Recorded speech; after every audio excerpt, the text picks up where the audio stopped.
আপনার আমার নবী ওই হাশরের ময়দানে সব নবীর থেকে যখন আমার নবীর কাছে যায় বলবো ইয়া রাসূলুল্লাহ ইয়া হাবিবাল্লাহ, সব নবীরা ঘুরাই দিছে, কেউ সুপারিশ করলো না। ও মুহাম্মদ মুস্তাফা নবী, তোমার জন্য আমরা জলসার মাঝে বসে বসে দুরূদ শরীফ পড়ছি, ঘরে বসে বসে দুরূদ শরীফ পড়ছি। ইয়া রাসূলুল্লাহ ইয়া হাবিবাল্লাহ, আজকে কেউ সুপারিশ করছে না, একটু আল্লাহর সঙ্গে কথা বলুন। আমার নবী বলল উম্মত, তোমাদের জন্য মক্কার গলি গলি মদিনার গলি গলি আমি নবী কান্না করেছি, যাও আমি নবী কথা দিলাম তোমাদেরকে আজকে হাশরের ময়দানে যার সিনার মাঝে যারা পরিমাণ মহব্বত আছে আমি নবী তাকে জান্নাতের মেহমান করে জোরে বলুন সুবহানাল্লাহ।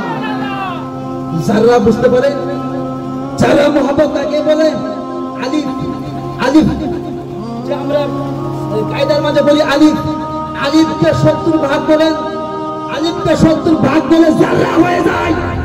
নবী বলে ওই হাশরের ময়দানে যারা পরিমাণ যার সিনার মাঝে আমি নবীর মহব্বত থাকবে আমি তাকে জাহান্নাম থেকে উঠে জান্নাতে নিয়ে যাবো। চিৎকার দেখুন সুবহানাল্লাহ। ওই নবীকে মহব্বত করা দরকার আছে কি আছে না? কথা বলেন আছে কি আছে না? হ্যাঁ, আজকে দুপাতার হাফিজ হয়ে, দুপাতার মুন্সি হয়ে, দুপাতার মুফতি হয়ে বলে এটা শিরিক, ওটা শিরিক, ওটা বেদাত, ওটা নাজায়েজ।